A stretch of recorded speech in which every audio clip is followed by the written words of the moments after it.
Good evening, everyone. Good evening, sir. My name is Bill Poulos, and I'm from Alfred, New York. My co-host tonight is right to my left, from Buffalo, New York, class of 2023. His nickname is Cap. His real name is Dwight Egan.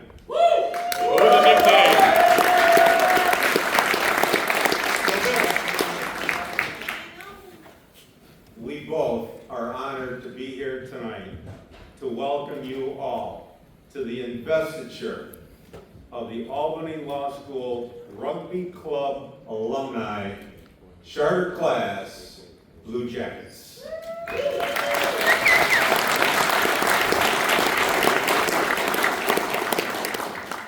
Now, as most of you know, have heard, or remember, there's a fellow that's not with us in the natural right now that would have been a natural to stand at this podium with a prayer and an invocation. And you know who that is. That's Father Ken Doyle, class of 1978. Yes. And I've got it on good authority that he's looking down from upstairs. So, in lieu of Father Doyle, co-host Cap and myself would like to have his sister, Mary Ellen, come down and join us at the podium.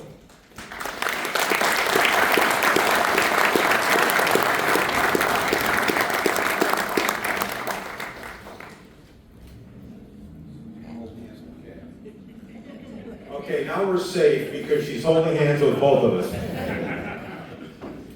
And so, on behalf of Father Doyle for sure, and Father Doyle's family, and for all of us, we take a moment to remember the Ruggers, our brothers and sisters that have passed on, that are no longer with us, including recently co-captain from 78, Whedon Wetmore, and his recently deceased spouse, as well as all of their families, their spouses, and their children. And we'd like to take a moment of silence on their behalf. Can we?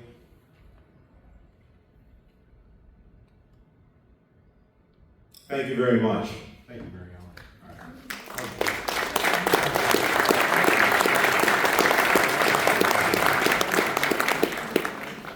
Okay, well, tonight's charter class was elected using a formula conceived by the Blue Jackets' 10-member ad hoc committee, whose experience with the club spanned 55 years, from 1969 to 2024.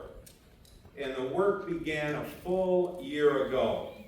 Nominations of candidates were solicited from all rugby alumni using the following criteria.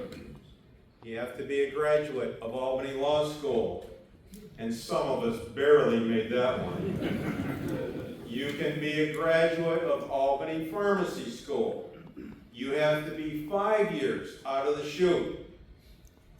We need written nominations reflecting participation with the club while in school, including the number of semesters as a player, the value to the team as a player, the leadership positions that were held, and the overall contributions to the club. And then, after graduation, the nominee's post-law school rugby career of participation, assistance, administration, and other support of the law school rugby club, of the Albany Law Rugby Alumni, and the sport of rugby generally. In short, the individuals tonight have demonstrated a higher level of excellence and commitment. They embody the spirit of the club, and their character rings true in the memories of their teammates, their opponents, and the alumni. This program is designed to serve a tripartite goal, and I had to practice tripartite a few times, of honoring the individual, unifying all of our rugby alumni across the generations and across the eras, and enhance the rugby alumni voice to be heard right here at Albany Law School. Now, we're going to have some more nominations for the next group of entrants, and those nominations will start in early June. Looking forward to an induction this fall at the alumni game weekend. So watch your email, and I know everybody loves getting emails from Bill Poulos. Many people have told me so in so many words, so not so nice. All right. We have tonight 14 inductees. Each presenter that we will call down will make the presentation, put the jacket on the inductee, take a photo, and enjoy some applause. We'll have group photos of the inductees right here, right after the ceremony, with all the audience participating. So feel free to take photographs and video as we go along tonight. And if I'm not in the right spot, please tell me to move so you can get me in your camera, okay? So, to the introductions. First and foremost, we both are very pleased to introduce the 19th Dean and President of the Albany Law School, Cinnamon Carlarn. Dean Carlarn.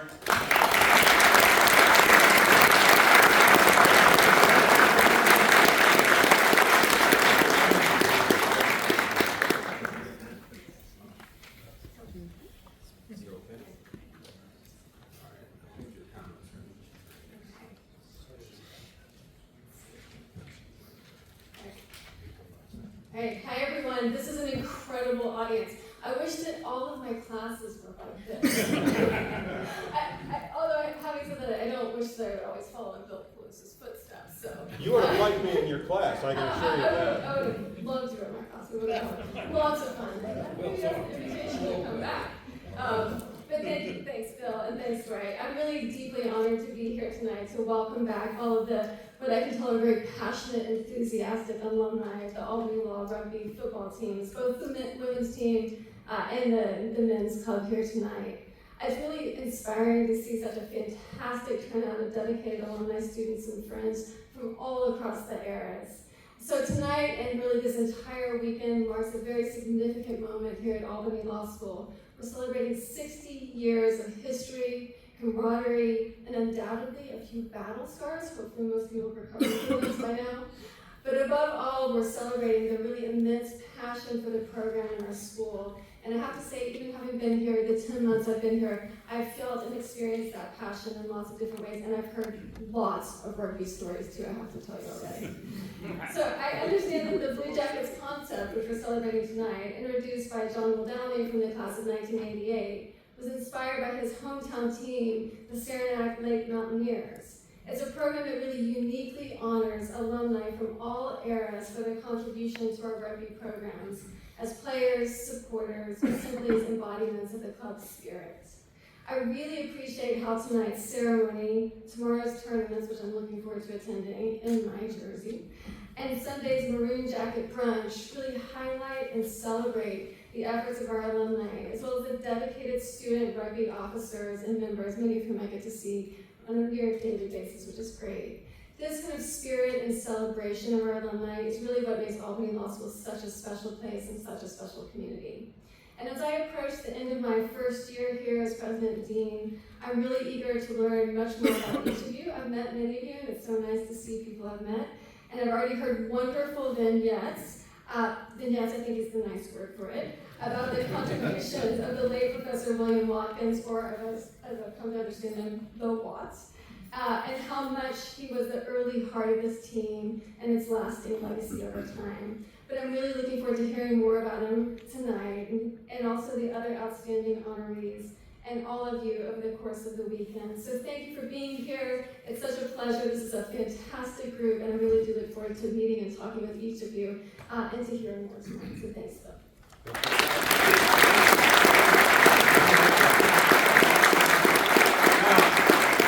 Hearing those kind remarks, we're very grateful.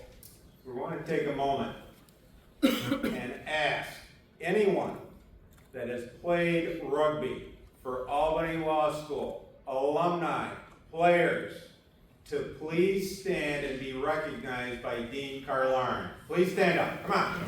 Everybody stand up. If you can, stand up. Take a look around, please.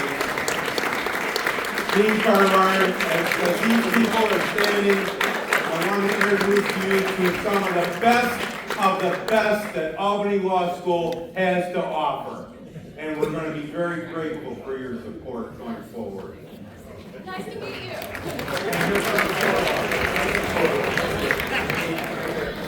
There we go. Say hello to my friend.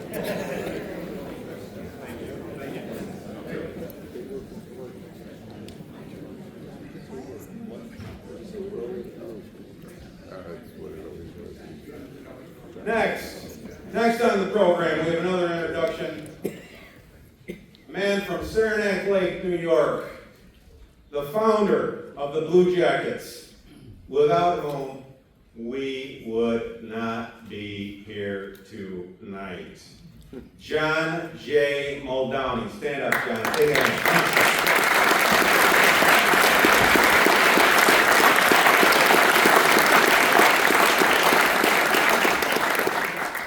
Now, I was going to ask John to remain standing, but I can tell he doesn't want to do that. So now, I'm very pleased to introduce the Blue Jackets Ad Hoc Committee.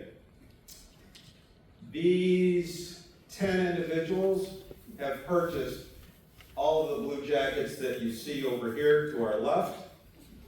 Please stand and remain standing when your name is called to await the eventual applause. I hope. First, Paul Keatsman from the class of 1972. And that was only 52 years ago, by the way, for this guy. Went by in a blink of an eye. John Aldrich, 1976.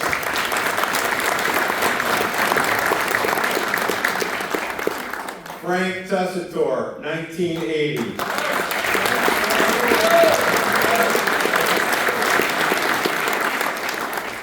Committee co-chair and founder from the class of 1988, John Muldowney.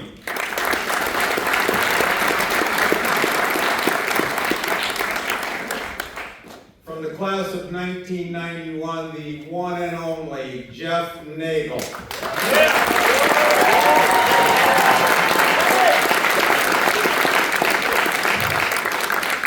Jeff, how much did you have to pay these people for that? All right. Andy Klein, 1992. Jim Ferguson, 2013. There he is, right up there.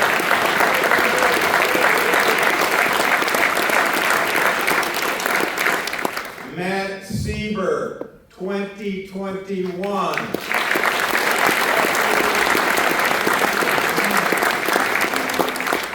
Dwight Egan, 2023.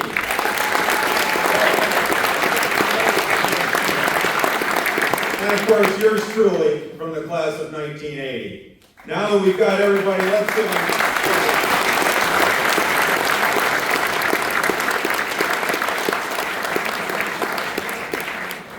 Well, if you watch the beginnings over here, as the people were starting to come in, and the hearty har-hars, and the hugs, and the handshakes, there was also a little bantering going on. And it wouldn't surprise you that some of it involved me. It went like this. Hey, Buckwheat, how long are you going to talk tonight? Hey, Buckwheat, I got the over-under, and we got 20 minutes. How about you? And on and on. Well, I just won the pool. don't bet on it. So, believe it or not, I'm going to go off book for just a minute. For the best possible reason. Because there's another fellow in this crowd that we want to recognize that made this ceremony happen. Jeff Sieber, where is he? We want him right down here. Come on, Jeff.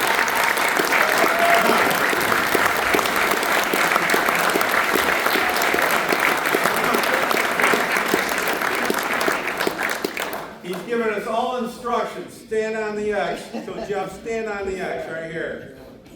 It is our honor to introduce to all of you Mr. Jeffrey Sieber, Director of Alumni Engagement at the school. And that really doesn't describe his job. From the outset, Jeff Sieber has been responsible for this entire event. The list of what he has done is very long and begins with all of the publicity and the promotion and the mailings that most of you have received. Jeff designed and created the written programs and their production, which in and of itself was a monumental effort. He contracted for the printers, and how about those programs, huh? That's all Jeff Sieber's work, including fingerprint proof on the front side. He did the printers, the designers, the photography, the jacket patches, stitching, jacket delivery, storage, delivery, and safekeeping. This event is his idea. And he used his budget for everything, including the beautiful reception we're going to have downstairs. He negotiated across the street for the hotel rooms. He's freely and generously given us his work, his time, and his resources.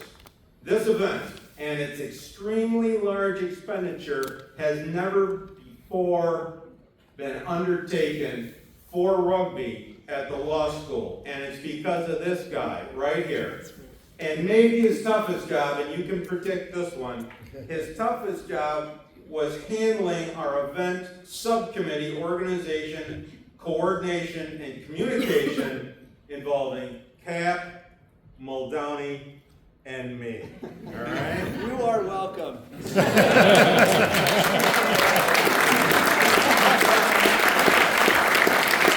So we put together a little testament to his ability, and Cap is going to read that into the record right now. This counts as Bill's time for the over. With deep gratitude to our friend, Jeff Sieber, we, the Albany Law School Rugby Football Club Blue Jackets Ad Hoc Committee, on behalf of all the Albany Law Rugby alumni, recognize the incredible talent, service, and commitment of Mr. Jeffrey Sieber, the Albany Law School Director of Alumni Engagement, for marshaling his efforts, energy, and enthusiasm in bringing the Blue Jackets program to life for us all. At the outset, our committee simply hoped the Blue Jackets idea would be embraced by all to both honor our outstanding alumni and serve as a foundation for unification. Jeff Sieber brought that dream to fruition.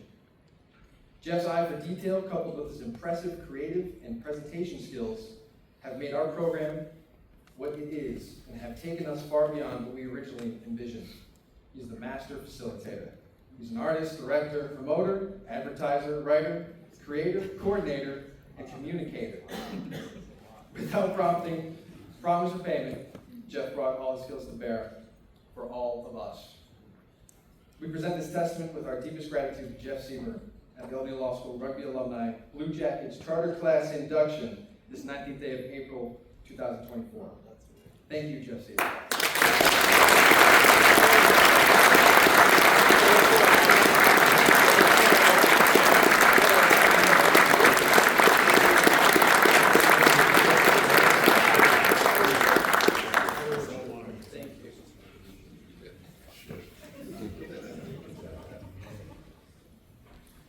Well, you know what?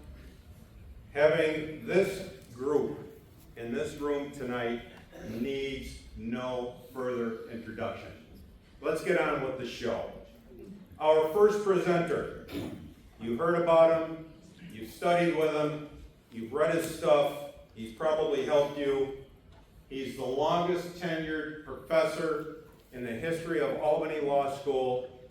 the esteemed Michael Hutter to present the first inductee, of course, Professor William Watkins, the founder, coach, player, and mentor of the Albany Law Rugby Club. Professor, come on up.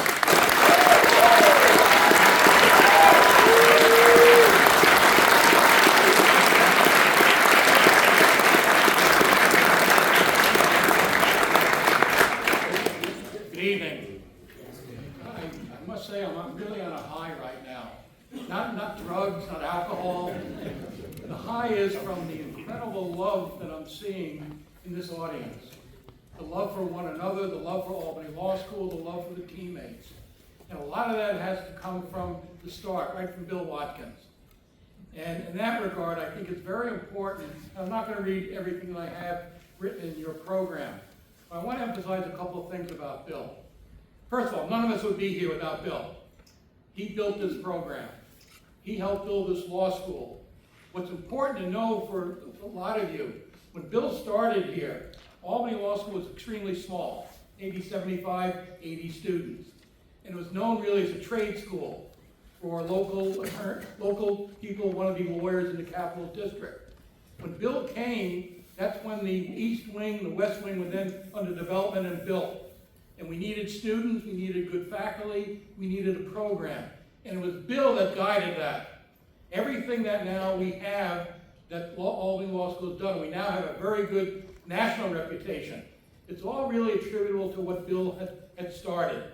And I think in that respect, it's important to keep in mind that although Bill is not with us right now in person, he's clearly with us in spirit. And I think it's very important that we continue to honor Bill in everything that he has done, not just for rugby, but for the law school. Now, I want to just develop two things. My first introductory paragraph from my from my comment and the last one. And I think it's trying to capture what Bill is all about. As I say, every law school has a uniqueness that reflects the school and the people who have shaped it. And in my view, few have done more to mold the ethos of Albany Law School than Bill, the Watt. In that respect, he did so during the 23 years he was a member of the faculty, starting in 1963, personifying all that was meant to be a good teacher, advisor, counselor to students, and a good citizen, and making an indelible mark on the worlds of teaching and service to his beloved Albany Law School. That mark was so great, it continues even after almost 40 years after his death. And that's what Bill was all about, the family. To create that love for one another, that respect for one another. And I see with talking about Father Doyle, to get an idea that Father Doyle married 2 of my daughters, 6 of my grandchildren were baptized by Father Doyle, and he officiated at the funeral services of my son-in-law. And he did that mainly because of, again, everything that Albany Law School family. And that's the key. And I just want to conclude by saying at the end what I have here. Bill lived by a code, and that code which guided his life since 1964. Love and honor Albany Law School, Albany Law School students, and Albany Law Rugby. All of this was augmented, as most of you know, by his undeniable zest for enjoying life to the fullest. No one could ever doubt that.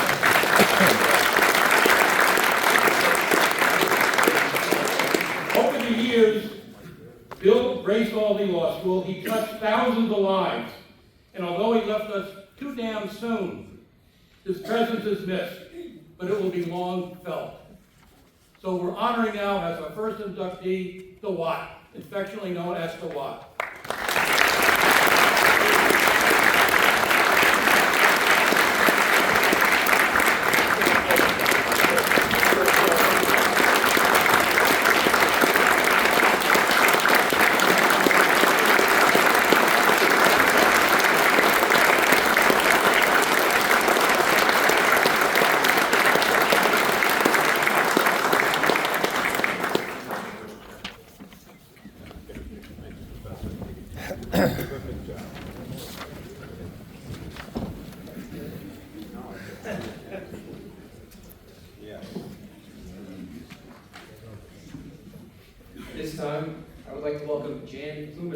class of 1968, and John Muldowney, class of 1988, to the stage.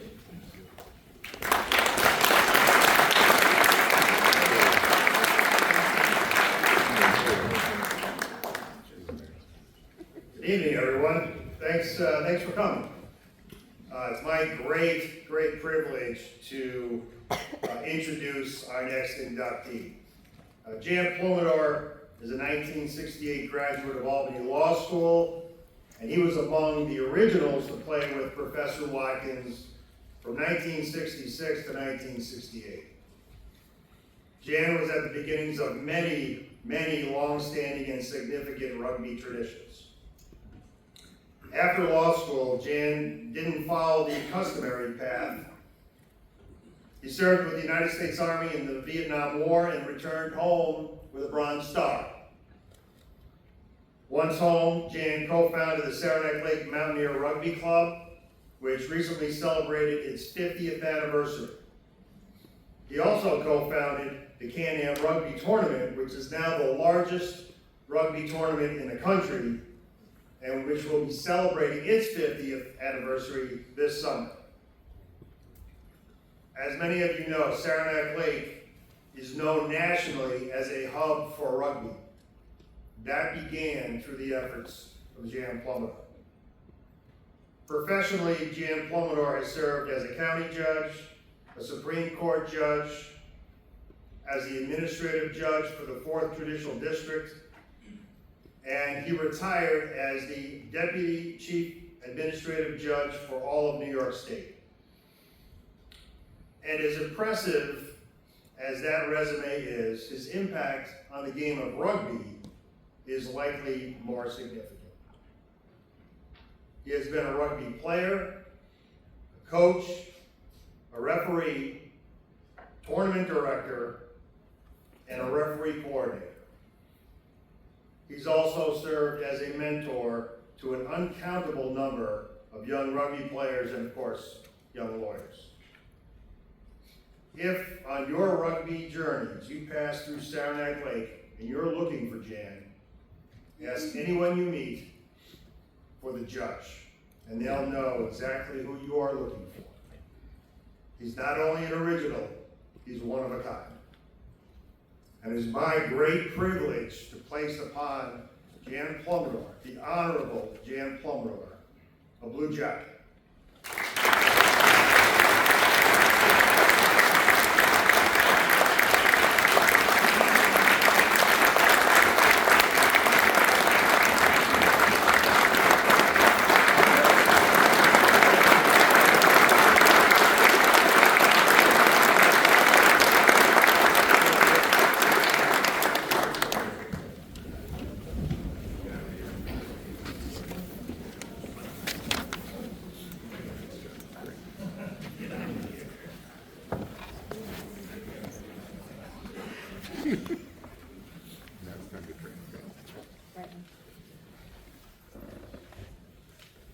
It's going to be my privilege to present Paul Keatsman, class of 1972. Can we get him to get up here? Okay, Paul.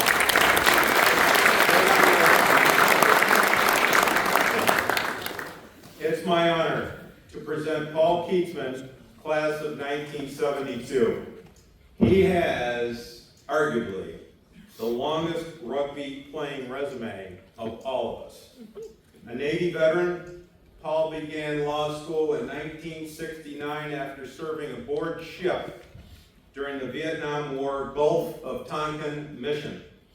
He started playing rugby in the spring of his first year at the law school with Professor Watkins coaching against the likes of Colgate, the Schenectady Reds, who featured at the time former, soon-to-be at the time, future Eagle, Tom Selfridge, and against the cross-street rivals at the time, Albany Medical School. And Paul remembers the law school players at the time making sure to wear mouth guards, just so they could talk, and the med schools taping their fingers. After playing for the law school during the spring of '73, Paul reports that he and some of the Albany Law grads were graciously asked to maybe move on from the law school side, and they began their own side, the Albany Knickerbockers Rugby Football Club. You may be interested to know that the day of the Knicks' first match was also Paul's wedding day.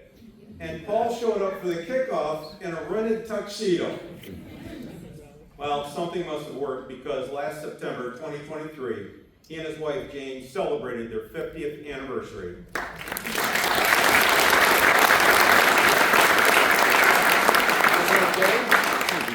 And also celebrated the 50th anniversary of the Knicks founding. Paul was the first president of the Knicks and is a member of the inaugural class of the Knicks Hall of Fame. The Knicks have further honored him with an annual award called the Keatsman Cup. Paul played with the Albany Law alumni on many occasions, dating back at least to the days of Frank Tessitore and myself when we were in school, and we thought he was old. This is 45 years ago. We thought he was old then. And Paul went on to play several times under the captaincy of one of our charter members, Judge Jim Walsh. Uniquely, Paul played in the Saranac tournament for the alumni side on the same side as his son, is Colin, right? And that's likely a first for Albany Law and perhaps the only alumnus example playing on the same team with his son.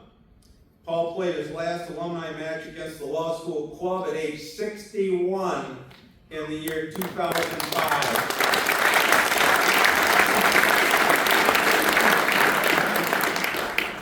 Importantly, Paul was involved in negotiating with the city of Albany over the dedication and the use of the field we all know, Dick Green Field. He returned to the Knicks board of directors maybe 10 years ago and obtained their tax-exempt status.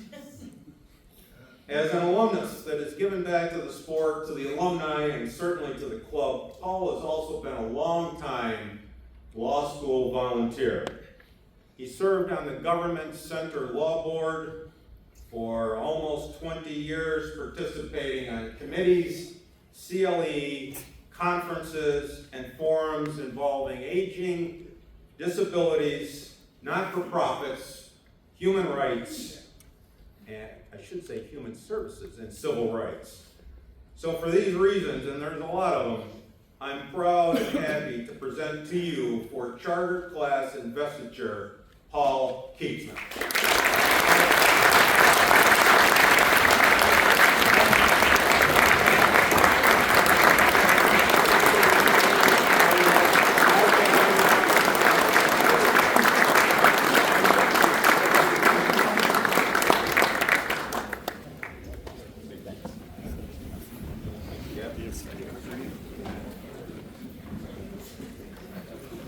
Next, I'd like to welcome James P. Bissett, class of 1976, and John R. Aldrich, class of 1976, stage.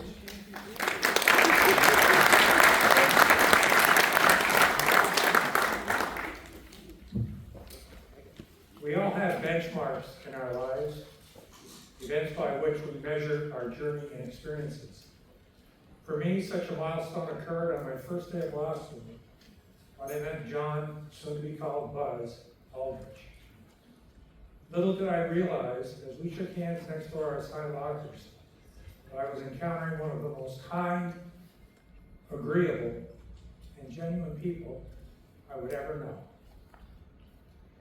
I won't mention his degrees, considerable career successes, or his impeccable family life.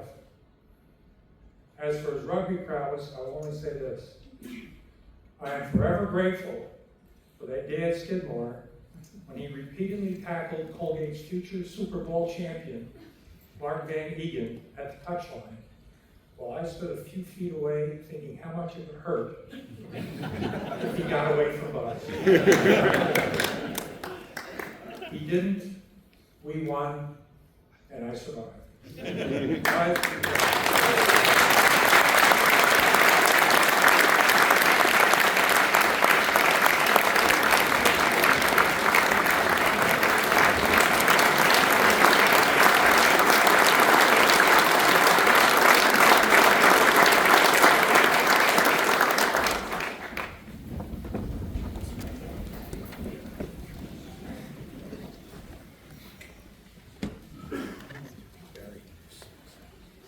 I'd like to call my teammate, classmate, and workmate, Frank Tessitore, to the podium.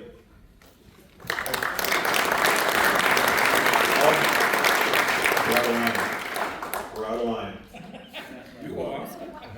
I'm gonna be fired by Jeff Seaver. No, you don't have to point that out. I got it. I messed up. I was gonna say something else. All right. We talked about Father Doyle at the beginning of this program, and I really don't think that we can say enough good about Father Doyle. Professor Hutter told about the weddings and the baptisms, and it's my bet that if we took a little survey of all the people and all the families in this room, that Father Doyle directly touched their lives, it would be a big number. So with that thought in mind, his good friend, Bill Kroll, from the class of '77, is going to come up and introduce Father Tim Doyle.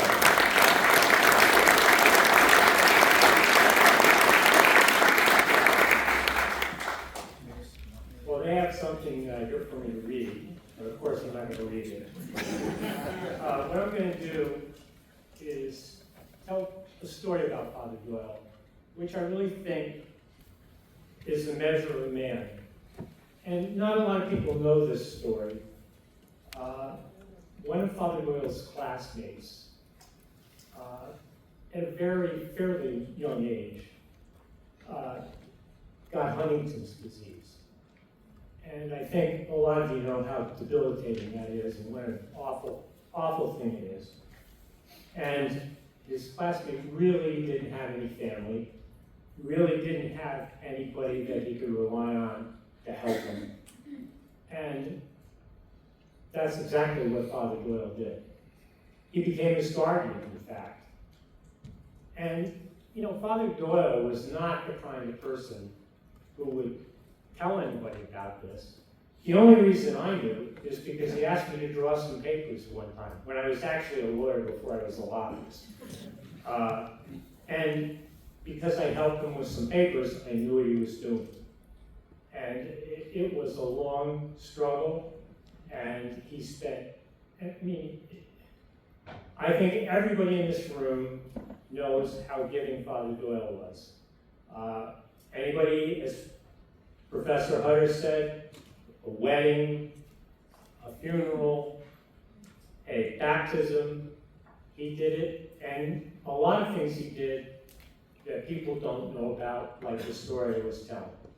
So, without, I think, anything other than telling you what you already know, that he was a competitor, he was a gentle person, and he loved the rugby game. He loved being with everyone on the team. He loved sharing with them, and he gave back to them in a way that a lot of us could not really understand how much he gave, and he was always there. I never got a no from Father Doyle. Anytime I asked him to help someone, he stood up and he did it right away. And there's not many people like that, particularly people as accomplished as Father Doyle was and has had as many things going on as he did. So with that, what am I supposed to do? Roll the stuff. It is my honor to present a blue jacket to Father Dennis Doyle to his sister, Mary Ellen Soder.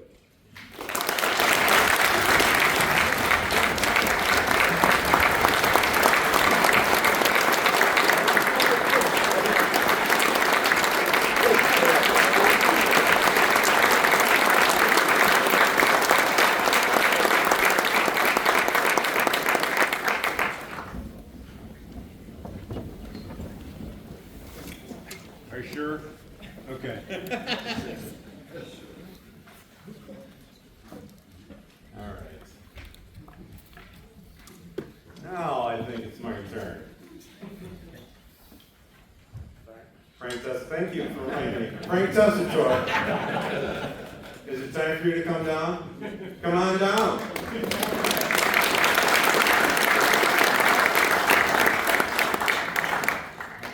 Right on the X, brother. I am honored to present Frank Tessitore as a charter member of the Albany Law Rugby Blue Jackets.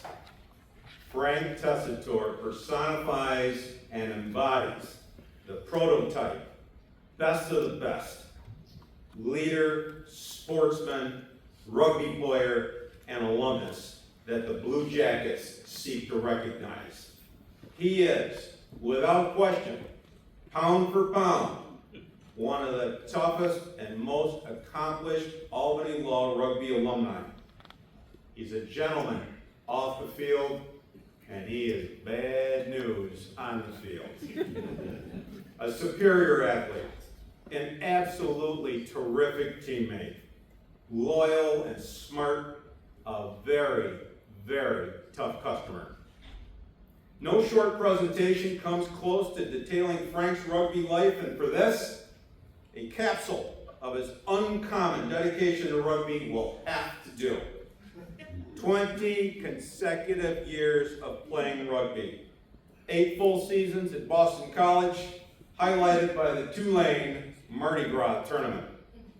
6 full seasons at Albany Law School, immediately starting as the A-side scrum half. He played the Saranac Lake tournament every year. He was the senior captain of our team that in our senior year lost only 1 game between 79 and 1980. After law school, he played in the alumni games or the WATKINS tournament for 12 years, for Albany Law at Saranac for 10 years, where we were the winners bracket champs in 1983, and where Frank and his pals won the Saranac championship in 1984. For 12 years, he played with the Old Gold Rugby Football Club, competing in the New England Rugby Football Union at various East Coast tournaments, while touring and playing in England, Ireland, and the Bahamas. But what puts Frank Tessitore at the top is his dedication to this club and its alumni for 44 years. For years, I saw him support the club and its members, setting the example with his presence, purpose, monetary support, counseling, and mentorship. From our beginning 47 years ago, in 1977, I looked up to him. He walks the walk that we all talk about. With a gentleman's etiquette, poise, skill, and grace, he has repeatedly extended his law practice, resources, and considerable skills for the benefit of his rugby brothers, considerately, confidentially, compassionately, and discreetly, without judgment. And I can tell you from my firsthand experience, that's a good thing. Frank is extremely self-effacing. He will not talk easily or boastfully about his first-class experience or success, but he has it in spades. He's a man's man, a pro's pro. If there's anyone the undergrads could aspire to become, measured by performance, prominence, and professional achievements, Frank Tessitore is that man. For these reasons, I am extremely pleased and proud to present him as a charter member of the Albany Law Blue Jackets.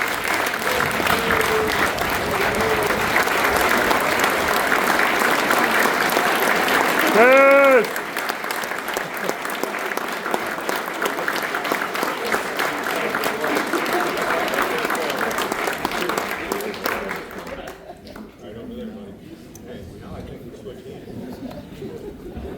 Don't go far, Tess.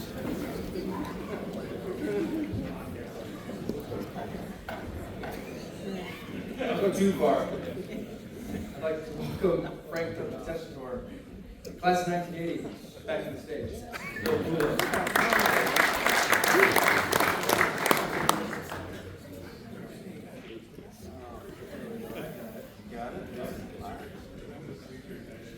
Thank you, Bill. I'll go a little off script. How do you introduce a rugby god? The man's a legend at Albany Law. William Buckwheat Poulos is one of the few Albany Law School ruggers who is known to all generations from the 1970s to the present. Albany Law School ruggers from all eras know and respect him for his playing days as a student at Albany Law from 1977 to 1980, and for his constant post-graduation presence and participation in every aspect of Albany Law School rugby. Bill's been a constant at alumni matches in the Watkins tournament for decades as a player, coach, and fan, and played regularly for Albany Law School at Saranac Lake from 1978 through 1989. No club anniversary, whether it be the 25th or the 50th, no celebration or function has been arranged without Bill somewhere at the helm. We all know that. Bill was instrumental in the founding and the funding of the Watkins Scholarship and was the sole driving force in founding and funding the John Donadio Rugby and Military Scholarship. Bill also helped establish the Albany Law School Rugby Alumni Google Group to promote continued club unity. Anytime anything is needed for Albany Law School Rugby, we all know the first words spoken are, call Poulos. Bill arrived at Albany Law School from Alfred, New York in 1977 and wandered down to the rugby pitch the very first week. True to form, he jumped right in and not only earned a spot as the A-side hooker from 1977 through 1980, but also served as the club president. As a player, Bill was a top-notch hooker who was tough as nails and never backed down. He was vocal and proud to be an Albany Law School rugger and was quick to rally the troops or to have his teammates back on the pitch when needed. Upon graduation and after his playing days ended, Bill's participation with Albany Law School rugby never diminished. He continued his exuberance and has become synonymous with Albany Law School rugby. Bill's love of rugby was not limited to Albany Law. Bill co-founded and coached the Alfred University rugby team for 19 seasons, where he garnered over 100 wins.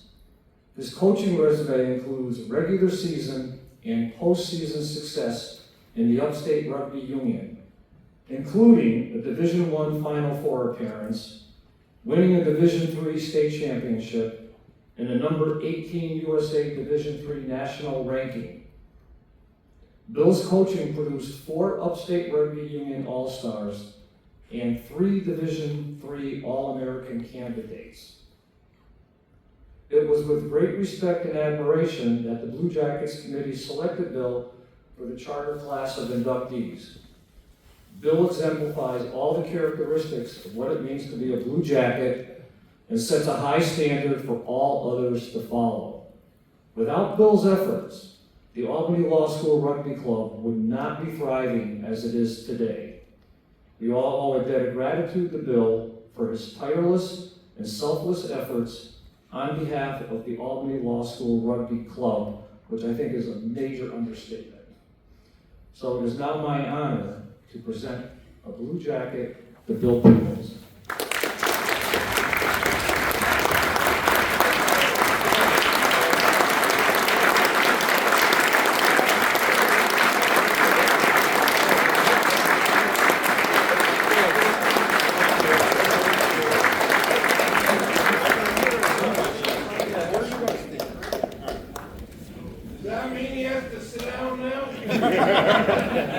You can only hope.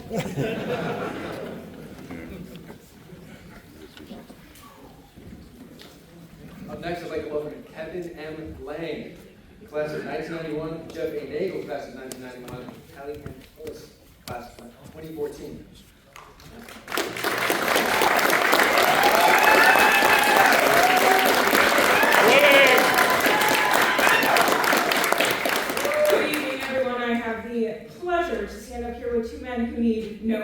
introductions.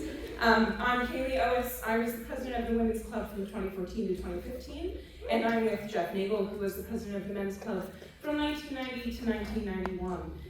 We're both a part of Kevin's connection to rugby at Albany Law School. Jeff and Kevin began playing rugby together when they started law school in the fall of 1988. They continued for many years on the alumni team and later as members of the Old Grade. Kevin's and my interactions started when he began coaching the women's rugby team during my tenure as president, and we continue today as I have joined Kevin in coaching the women's rugby team. We're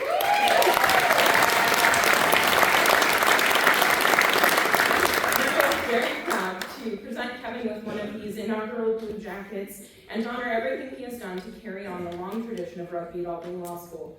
For many years after graduating, Kevin continued to interact with members of the men's club and participated in many alumni games and WATKINS tournaments. I'm sure you've all seen him around because I knew him before he became our coach. Years later, despite no experience coaching, he agreed to work with the women's team. And within a couple of years, he led us to our first undefeated season. For the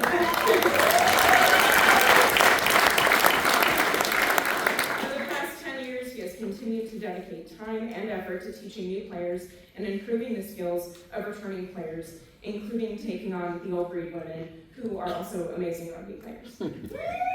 Kevin requested that on his behalf, we thank the members of the Blue Jackets Committee for their time and efforts and for making him a member of the first class of the Blue Jacket honorees. He is grateful and humbled to be selected.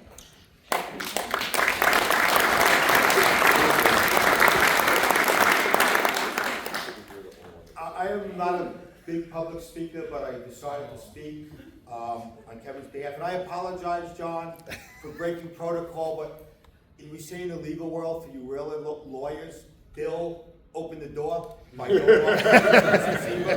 So I'm going to step through that door. To me, Kevin Lang is really the epitome and the embodiment of what an Albany Law School rugby player is. I mean, there's no disrespect for the law school rugby players. Kevin came to law school unathletic, uncoordinated, out of shape, but he decided that he wanted to do something and be part of something. And he became a rugby player. And through hard work, dedication, determination, became a real rugby player, not just an Albany Law rugby player, because he played after Albany Law School with the Knicks, toured with the Knicks. But what I mean is the personification is, regardless of how he was, on or off the pitch, and if you played between 1989 and 1992 and play some alumni games, you have a battle scar from Kevin recklessly, I was going to say running, but jogging into a wall and booting you with his big 14-inch boot. I knew what friendly fire was before I joined the military. Kevin scarring us all. But he was a man who would do anything for his teammates and his brothers. Whether it be me, someone who wasn't that bright, helping me with classes, helping me with computer skills, they were new, taking people places they need to go. That was the type of man, rugby player and brother, Kevin was. We, our class of 91, were at a halfway point between the old and the new rugby players. And we had one of the tournaments, we were the 20th or 25th anniversary, so we decided to have a WATKINS award. And Kevin Lang, instead of all the shit that we gave him, was the unanimous recipient of the first WATKINS Memorial Award because of the type of man he was.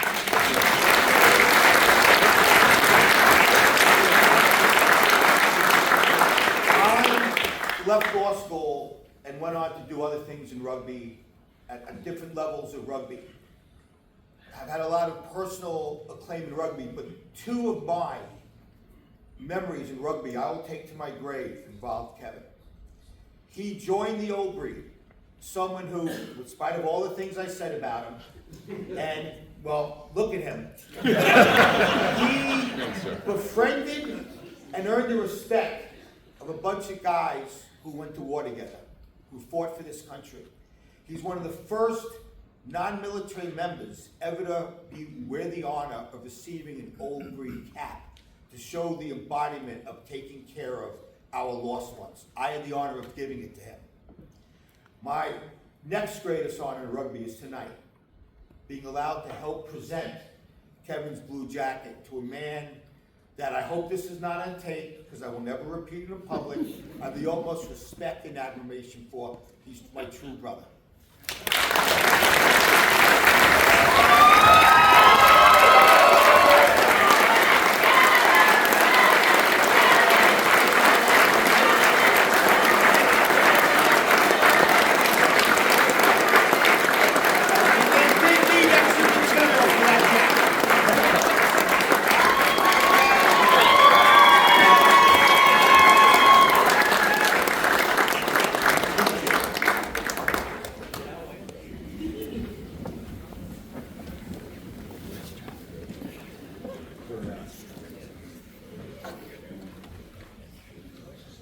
Next, I would like to welcome Andrew M. Klein, class of 1992.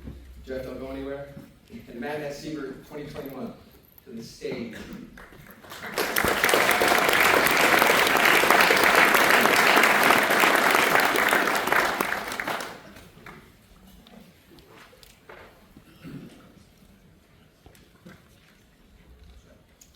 Good evening. Good evening.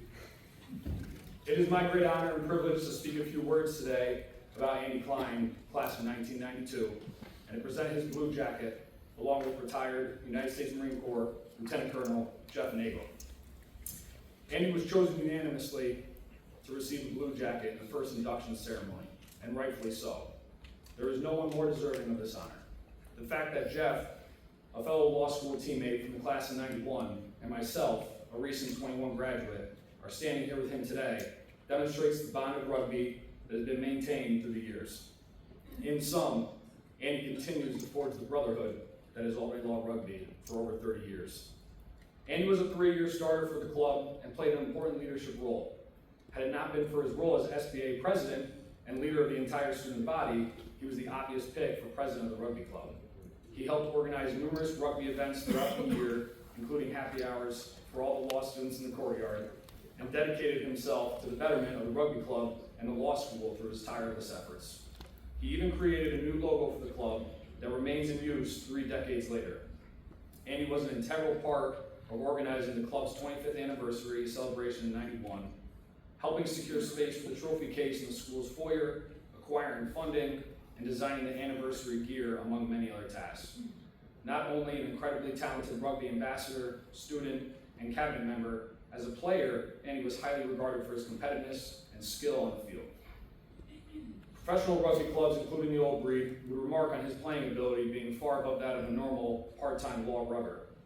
As an alumnus, Andy has been a constant fixture at rugby events every year and played in the alumni game and WATKINS tournament for 8 years at both fly half and flanker. He even filled out the law school squad at a tournament in New York City, playing a match and a half with a clearly broken nose, so the team would not play a man down. Andy is not only present at almost every rugby event, but continuously sponsors events through the year, such as the Welcome Back Barbecue in the Courtyard open to all students, the WATKINS Golf Tournament, and numerous drink-ups to encourage recruitment. Due to his presence, financial support, and social interaction with the team over the years, he is without a doubt the most respected and well-known rugby alumnus. He has continued his participation year in and year out, all while living in DC and Florida for the past 24 years, managing Klein Law Group PLC, and raising 3 incredibly brilliant and talented children with his wonderful wife, Tracy. Andrew Klein is second to none as an American father, husband, friend, brother, and rugger. It is now my honor. Oh, did you want to say something real quickly? And I don't want to become the new Reed, but I'll say a few comments, and it's going to be very few because John Modani is looking at me with death in his eyes. The old Volvo, he had the long pole with the hook, he pulled me off right now, but it's so important to say is that we thrived, this law school's rugby team, during my era and after because of what Andy did in the law school. his presidency, his politicking, what he did to further us as a club was amazing, because no one else had the ability or the willingness to do that. And I can't get into any details because it's why Tracy is here, the shenanigans we had, but I'll say this, and Seba will back me up on this. In the Marine Corps, the biggest thing that you can have is honor and integrity. And I don't know a man that I went to school with that has more honor, integrity, and passion for what he believes with. And because of that, myself, my club, and everybody that knows him have the utmost respect for him.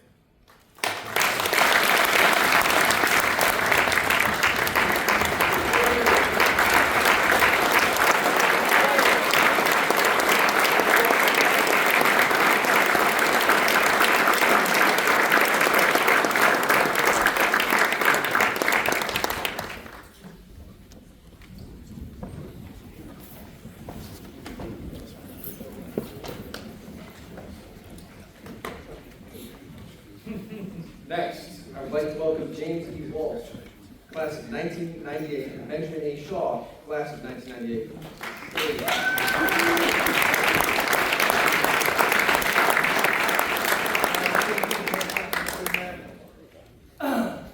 Anything less than 17.5, I wouldn't be able to see it even with my good glasses. Jim Walsh and I graduated from law school together in 1998. When Jim began law school, he already had a career in state government, he had a family going, he had played contact sports, and he was in law school to further his professional aspirations. He was the first guy I knew with a cell phone. He's the answer, Jim Walsh, important guy. I had no idea what I was doing on or off the pitch.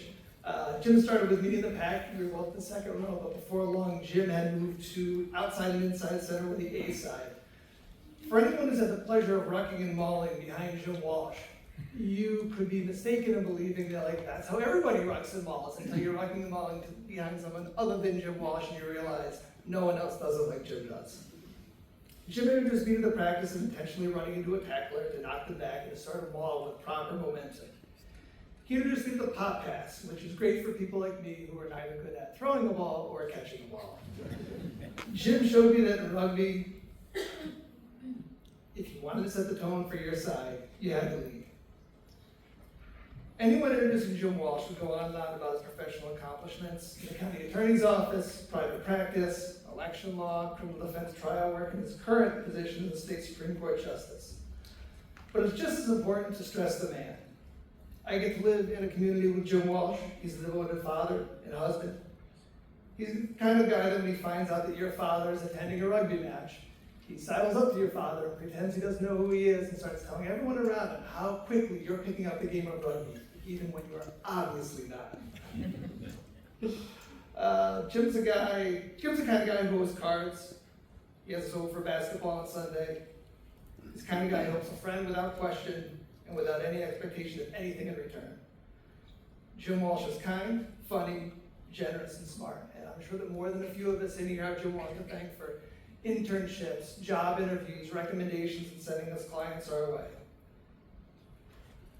Interacting with Jim Walsh in the outside world, as a coworker, as a colleague, as a community member, as a friend, have all the same benefits of following Jim into a wall. He leads, he does so intelligently, he does so without fear, he does so by example, and he always brings his teammates with him. If you, however, have found yourself on the opposite side of Jim Walsh, either at a card table, at a basketball game, or on the rugby pitch, you also know that sometimes it's best just to get out of his way. Jim Walsh.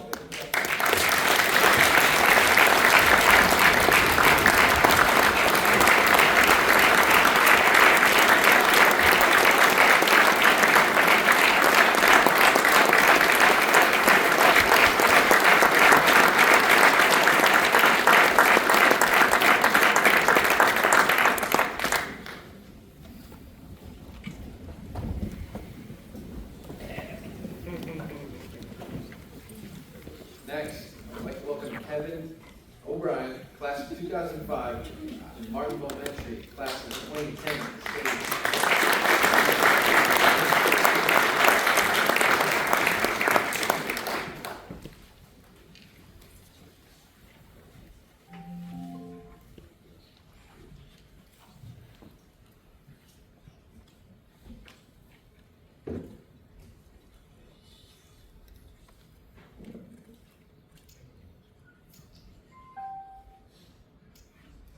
calm, collected, badass. A respected lawyer, a devoted family man, an esteemed mentor, a cherished friend. Kevin O'Brien's impact on the world knows no bounds. He is a role model not only for his own children, but for other lawyers, law students, rugby players, all mankind. A true legend on and off the pitch, inside and outside the courtroom, making a lasting impression on all who had the privilege of crossing his path. I first met Kevin when I was a law student and he was an alumnus, returning to Albany Law to score tries, sing songs, drink boots. I later worked with him as an attorney in the Nellie Xavier Albany office, an office that he ran. His passion for helping clients was matched by his dedication to helping his attorneys be better lawyers and better people. And I truly tested that dedication and passion. Despite the countless challenges I presented, he stood by me, trained me, encouraged me, and helped mold me into the person I am today. For that, I'm forever grateful. I'm also grateful I just had the ability to watch him. He understands who he is and acts with confidence, even when it defies the norm. Have you ever heard of a lawyer appearing in court wearing a bandana across their face like a bandit? I have. He won that trial. He commands the courtroom with mythical authority, wielding the power of persuasion to champion the causes of justice. His trial skills are unmatched. No one tries a case the way he does. No one gets the results he does. And the amazing part is that his style is his own. But his greatness, it extends far beyond the halls of the courthouse. He's full of life with a rebellious spirit and electrifying charisma. He's a devoted father and husband, bursting with love, pride, and dedication. He's a generous friend, sharing his time and energy to make our lives better. So, when in the course of human events, it becomes necessary to honor greatness, we gather for an event like this. Throughout history, God has bestowed upon us mere mortals, individuals made in her likeness. Hercules, Cleopatra, Jesus Christ, Mickey Mantle, Michael Jordan, Taylor Swift. I'm privileged to introduce such an individual. Not merely a man, but a titan, a champion, a hero. An individual who serves as a guiding light to illuminate a path for others to follow. Known affectionately by his friends as KKOD, and by his disciples as White Jesus. Hailing from Miramar, California, weighing in at 185 pounds and 0.1% body weight, it gives me great pleasure and honor to present to you Kevin K. O'Brien.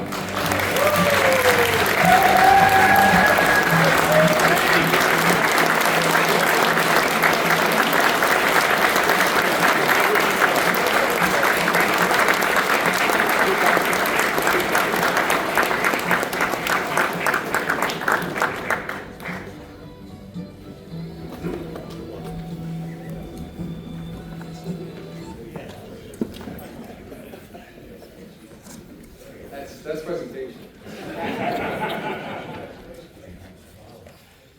Next, I would like to welcome John C. Florsch, class of 2007, and Charles F. Farcher, class of 2007, to the stage.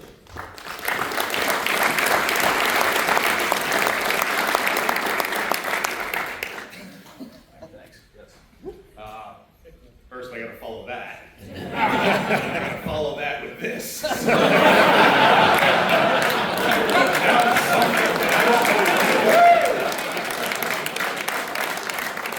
I've been sitting here listening to all these amazing, talks about these incredible people, judges, veterans, founders, fathers, and I've got floosh. Please bear with me. We're gonna do something here. I don't know what it is. John and I went to high school together. We parted ways and met again on the first week of law school here. when a guy named O'Doyle threw us both a beer and said, "Yo, kid, wanna play rugby?" in his Yonkers accent. And John and I reconnected, known as Floosh on the rugby team, and together Shoosh for years, a name that was impossible to escape, in part thanks to White Jesus over here. John is the embodiment of a beer-chugging, hard-hitting rugby player. He loves this team. He bleeds for this team. I want to tell you that he was an amazing law student. He wasn't. In fact, I ran into him in the hallway, and after we spent 3 years here, neither one of us knew how to find this courtroom. Thankfully, there were a lot of great people here who were able to direct us. I'd like to tell you he's an incredible attorney. Sorry, John. He is an amazing rugby player. I mean, oversold. He's an incredible friend and he has a great personality. John truly cares about this team. He comes back every year. He begs me to play every year, but I have bad shoulders. I don't. But it is my honor to give John his blue jacket.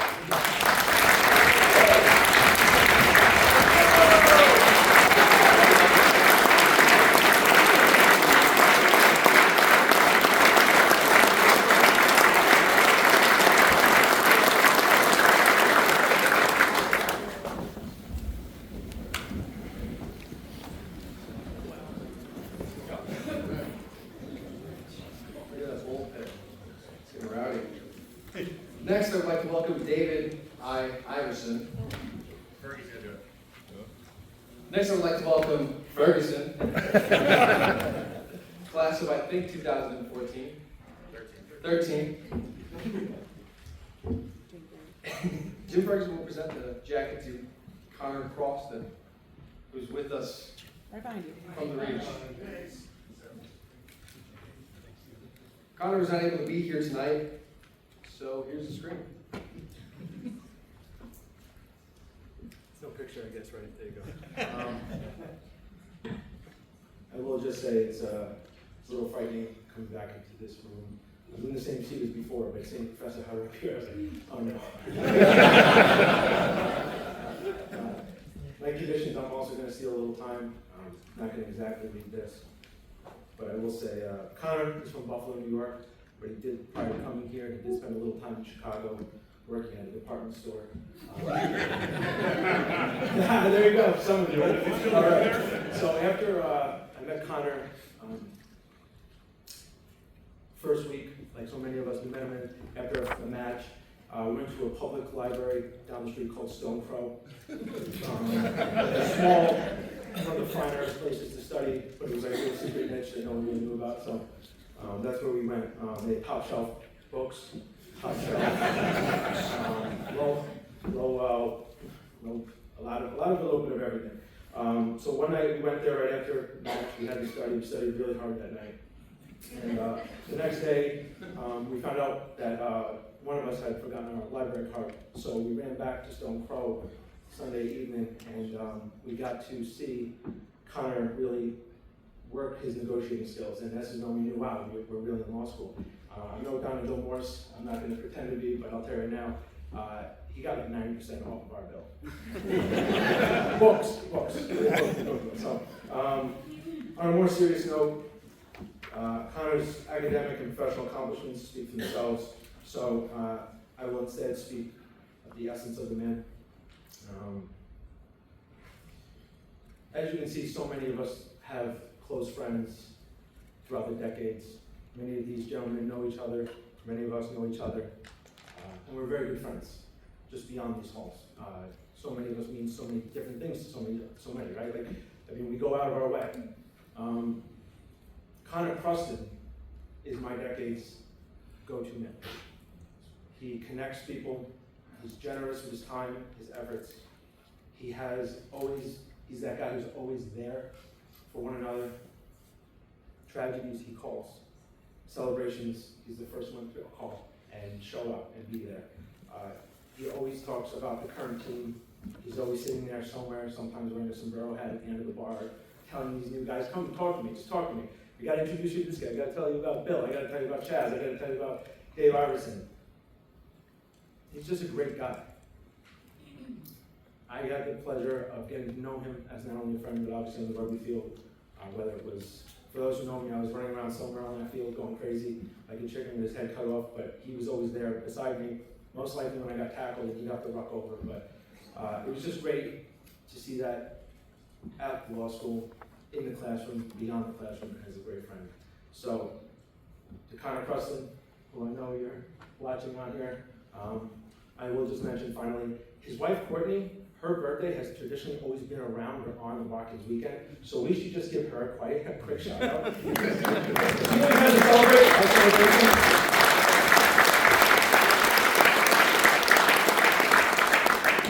Congratulations, Connor. Congratulations to everyone else, and bring it in you. Thank you.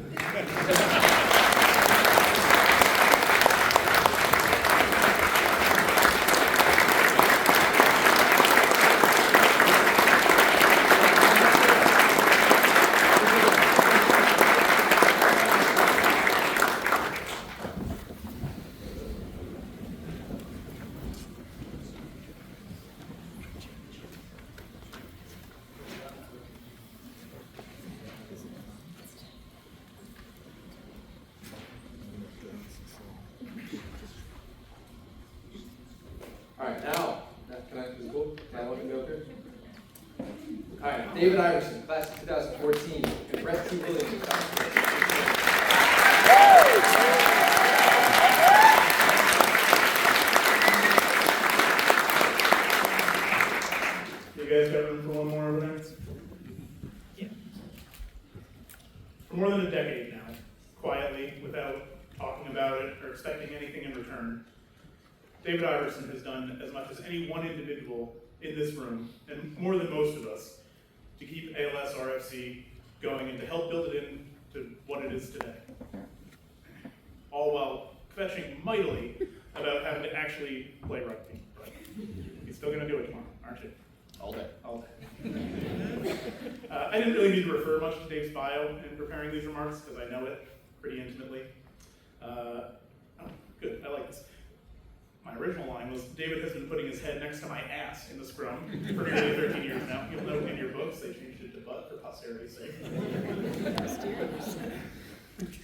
We're both members of the class of 2014, section mates, matter of fact, section 1.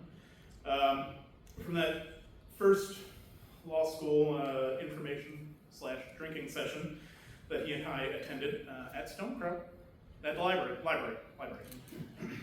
study session. Where he told me he knows every word to the Divinals 1990 hit, I Touch Myself. And where Flush scented blood in the water and introduced us to the unique alumni-student relationship that exists with this club. We've both been fully invested in the club. But in some ways, despite our success on the pitch, and we had quite a bit, racking up 70-point wins at our Vermont tournament one year, I think. Thanks just to the two of us, I'm sure. Our student days were kind of dark times for the club. We were just a few years after the suspension. The club didn't have the same standing on campus that it clearly seems to have today. Instead, we get 3 or 4 guys from each class and somehow cobble together a lineup for every game when it rolled around. I heard a few of you mention an A side, which implies that a B side existed. I wonder what that was like.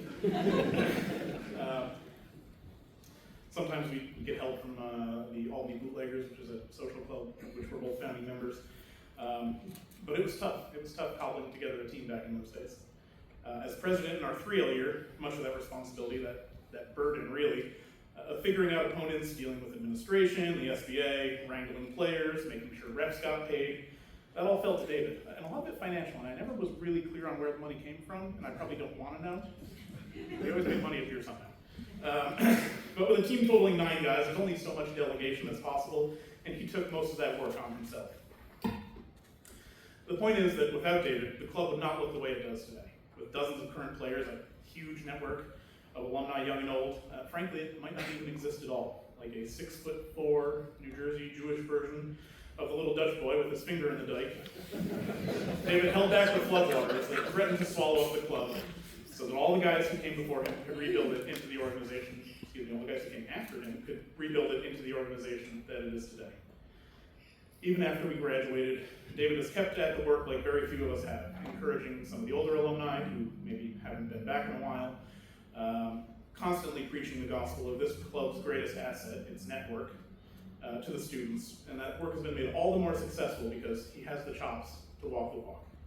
Under the tutelage of Albany Law rugby legend Jim Hacker, who I think I saw somewhere.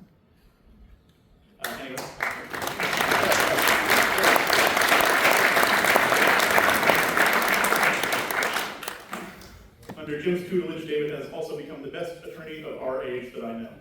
I like to call him Iverson on civil procedure.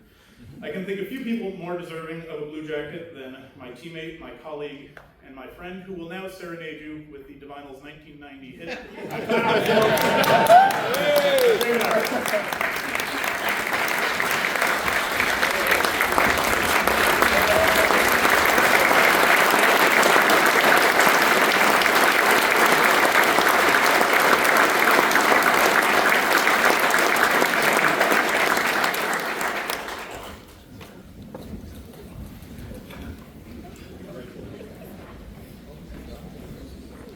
All right. Before we end the ceremony tonight, with a very special moment, it's my honor to present a few closing thoughts, as well as a few housekeeping items at the end, so sit tight. I can think of no better way to approach 60 years of Albany Law rugby than the beginning of this Blue Jackets committee. This is the result of sustained effort and focus from an active group of alumni, set on reinvigorating the club and honoring those who came before us. There's truly nothing better than to mark this event with an audience full of players, alumni, family, and students, all here to honor our inductees and the club as a whole. So thank you all for being here. To our inductees, thank you for being such good sports tonight, and thank you for your years of dedication. We all look forward to how this program will take shape under your stewardship. You represent the best of us, spanning all decades of Albany Law classes, united as one. Every rugby player here worth his salt knows the value of the word unity. It is oneness, it is cohesion that makes a team great, no matter how many studs or duds you got on the field. The Blue Jackets are exemplary individuals, but they are empowered as a group. Look at the characters we've got. Lawyers of all kinds, judges, a priest, a professor. It sounds like the beginning of a good joke. But in reality, that's just Albany Law rugby. From students to alumni, we've got characters of all kinds, all eras, united in one spirit. I believe it's this spirit that has kept this club alive. A great man once told me, you wish you could bottle it up and pass it around. And before some of you get excited and think I'm talking about beer, this one's a metaphor. But it may also be beer. Times have changed for this club, for this school. We don't have a professor nudging a few athletic admissions through. We don't have a weekly TGIF in the courtyard. And in rugby, you can no longer run on top of scrums.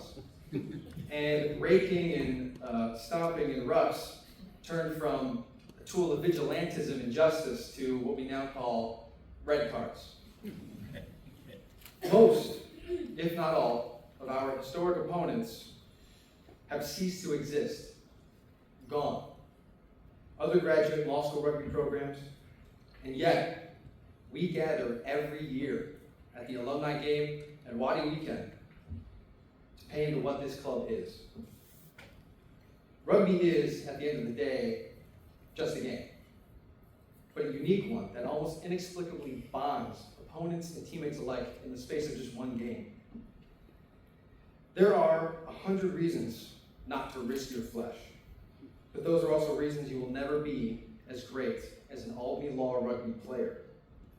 These Blue Jackets, these students, these alumni, they know what it means to grit your teeth, dig your feet into the ground, and fight. After all, that's the difference between us and normal students. Others may fear interviews with great judges, powerful lawyers.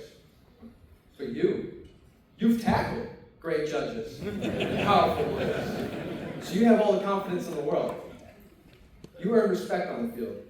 It demonstrates to these accomplished individuals the trust the principles you display so they may see a return on their investment in you someday. Anyone who's a part of rugby knows that it's special. I've spent enough time with alumni across the decades to know that while our student experiences weren't the same, the principles remained. We work hard, we play hard. We pick each other up, and we rely on each other. For some, it's the family away from home, and for others, it's the family they may have never had.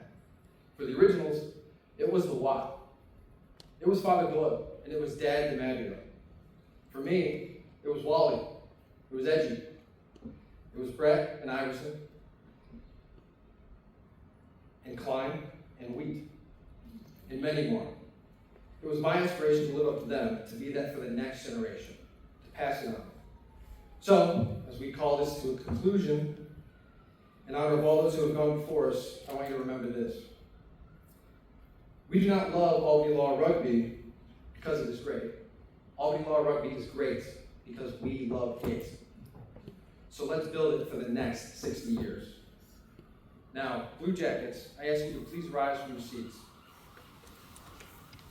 It's my great honor to welcome you as the charter class of the Albany Law School Rugby Football Club Blue Jackets. To everyone here tonight, I officially present to you the Blue Jackets.